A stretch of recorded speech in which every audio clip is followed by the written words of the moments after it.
try and be peaceful about this. Even so, once they shift back to Tir na Nog, they meet up with Briad, her 3 sons, Govnu, Lukta, and Grenia, and as well as Fliddish and Perún, who is still hanging out on the Irish plain, mostly because he's blanking Fliddish, but partially because, he doesn't have his own plane to go to anymore. So it's at this point that I'm going to pause the story, because this is right before the big epic finale, right? So next, let's talk about what Granuaile does in this book. The Granuaile's story starts with her taking care of the hounds in Colorado while Atticus is retrieving Owen, only to get a random phone call from, of all people, Laksha Kulasekaran. Yes, the witch that used to live in her head. Laksha calls her, divines where she is and when she's going to be there, and then calls this shop, and it's a kind of awkward moment, actually. But she calls Granuaile, and she says, hey, look, there's this situation here in India that's going down, and I need your help. And Granuaile says, okie dokie smoky. So she puts a few things in order, leaves a note for Atticus in the cabin in Colorado, and shifts over to India with her new wolfhound, Orla.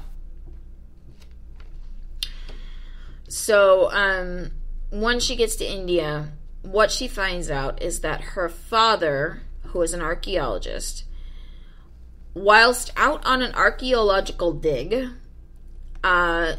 managed to get himself possessed by a being of the ether known as a Raksoyuj. Not entirely sure what that is still. Like, Laksha explains it, but it went like in one ear and out the other for me. So Granuaile's father has been possessed. I mean, Granuaile hasn't seen her father for years, because she had to fake her death. If you'll remember, she had to fake her abduction in Tricked, so that she could train as a druid in peace for the next 12 years. So, but it's still her dad, and she wants to take care of him. So Laksha tells her that this Raksoyuj has possessed her dad and has now summoned these Vedic demons that are able to possess people and make them sick. Well, the way to get rid of these demons from someone being possessed is to submerge the person in water, because these are creatures of the ether, and ether and water don't mix.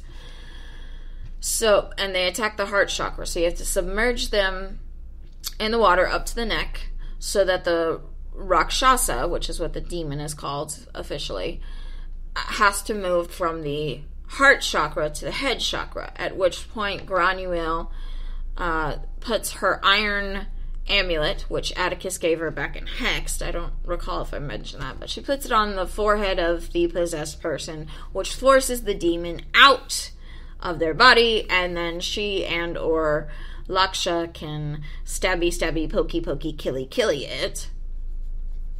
And voila. So she and Laksha start doing this for multiple people.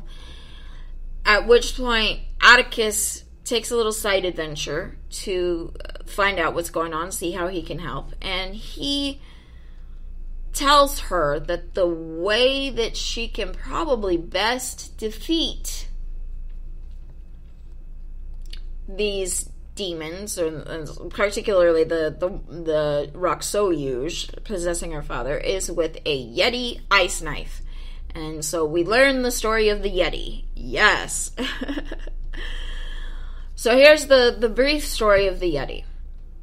Manon and McLear, married to Thand, but and they love each other, and they're very much devoted to each other, but they like to have fun on the side, secretly, and they also like to try and figure out what fun the other one is having on the side, secretly. So they play these really weird mind games. It's drama.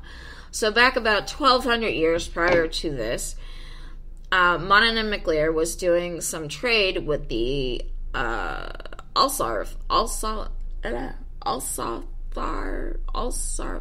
the regular elves from the Norse pantheon.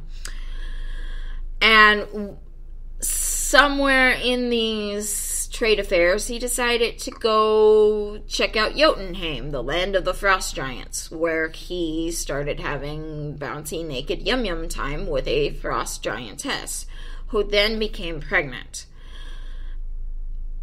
Because frost giants don't want anybody but frost giants, pure frost giants, living in Jotunheim, Mannanen abducts this giantess and takes her to the Himalayas and makes a nice little place for her to live within the mountain with the help of Gaia, where she gives birth to quintuplets, 5 little Yeti, half human, half frost giant. After a while, the giantess got really bored and really frustrated and ran off with one of the regular Fae messengers Mannanen would send to give them supplies and to check in on them. So the giantess ran off with that Fae, and they had their own little shenanigans. But the 5 children still stayed in the Himalayas, and they're very well skilled with ice and snow and water magic, so much so that they have these things called, which they actually call whirling blades. This is a blade made of ice that never melts, but it holds an edge like steel. So Granuel goes, oh, okay, well, that'll work because, the Roxoyuj, as a creature of the ether, is susceptible to water magic. And so, yeah, that'll be great. So she goes to see the Yeti, convinces them to make her a whirling blade in exchange for her making them a hockey rink, because they're fucking bored up there. And they want to play hockey. Because, duh, right? So Granuel gets her whirling blade, and as the blade is being made, she learns about the full extent of what this weapon can do, and isn't really comfortable with it, but begrudgingly agrees that all magic comes at a cost. So, whirling blade in hand, she goes back to India, where she finds that Laksha has been killed. Actually, Laksha hasn't been killed. The body she was inhabiting was accused of being a witch because of this pestilence and these demon possessions and all that. And so Laksha left that body and started possessing the body of another woman. And so Laksha and Granuel engage in battle with this Roxoyuj in Granuel's father's form, and who summons a bunch of demons. Big epic battle ensues, and with the help of Durga, they win. Except Granuel's father actually dies in the process. And so, devastated by the death of her father, Granuel wants to know why he was in India at all, what he was actually looking for, and starts kind of doing a review of like the black box of his life, I guess would be the way to put that. And comes to find that what her father was looking for was these magical arrows of somebody that I can't remember right now. I know, I'm so unprepared for this show, I apologize. And that he was urged along on this journey by a grad student named Logan. Well, Granuel, with the help of some of the elementals, one of the elementals in India, discovers that these arrows do exist and that they are hidden in a chamber that is guarded by a monster. Well, she goes, and this is all underground, so she manages to convince the elemental to create a little tunnel staircase thing for her to get to this chamber, only to be attacked by this monster. Except what this monster actually does, it's not bitey teeth, not scratchy claws, nothing like that. All it does is just smother her, just to the point that every bone in her body breaks. Now, before she is completely rendered helpless, she manages to pull this whirling blade out and stab this creature, who dies. But she is still left broken, shattered, hence the title, on the floor of this chamber. At which point, guess who comes down the stairs that the elemental created? Fucking Loki. Loki, the thrice-cursed trickster god of the Norse pantheon, comes in and reveals that he is not as insane as he has been portraying himself hitherto, and that he manipulated her father into seeking out these arrows, and he, it was like a Bond villain sort of thing, where it's like, yes, I am the one that did all this, mwahahaha. So Loki explains all this, steals her whirling blade, and then while she's laying there helpless on the floor, marks her with a rune charm so that no one but him can ever divine where she is. Which is great if she weren't running from Loki too. And also if Loki didn't want to kill Atticus, because it is very easy to make that assumption that now that wherever Granuel is, that's where Atticus is.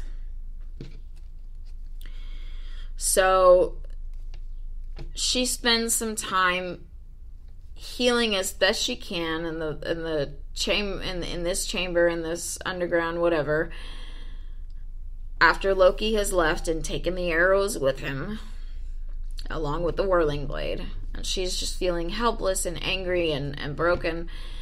And once she's healed up enough, she shifts back to the cabin in Colorado, where she sees a note from Atticus explaining that they're going to go confront Fand in Tir na Nog. So that's where I have to pause the story again. What does Atticus get up to? Well, I've already told you some of that. Atticus retrieves Owen and gets his tattoos repaired. After completing the tattoo reparation, Atticus is approached. Owen is present for this, by the way, but Atticus is approached by a Japanese woman in a lovely silk kimono in the middle of the French wilderness, and this lovely woman informs him that he has been invited, which really means he's been summoned, to speak with the Shinto goddess Inari in Japan. So Atticus goes, all right, I'll be there as soon as I can. So he goes to talk to Inari, and they have tea together, and Inari says, yeah, so you remember that dream with a capital D that you had about 12 years ago where Ganesha said, don't go after Hel and Loki right now? Yeah, it's time for you to go after Hel and Loki. There's 9 of us, or there's a bunch of us that have been commissioned and tasked with this, with all this, and you need to go after Loki. And Atticus goes, why? Because gods don't really work together. Gods from different pantheons generally don't work together. So the way that Inari explains it is if someone prays to Ganesha in England, Inari can't do anything. In England? No. In Ireland. In India. God, I am out of it today. So if somebody prays to Ganesha in India, Inari can't interfere, even though she may be more suited to actually address the person's needs / desires. because that's how human belief works. But apparently there was one individual who prayed to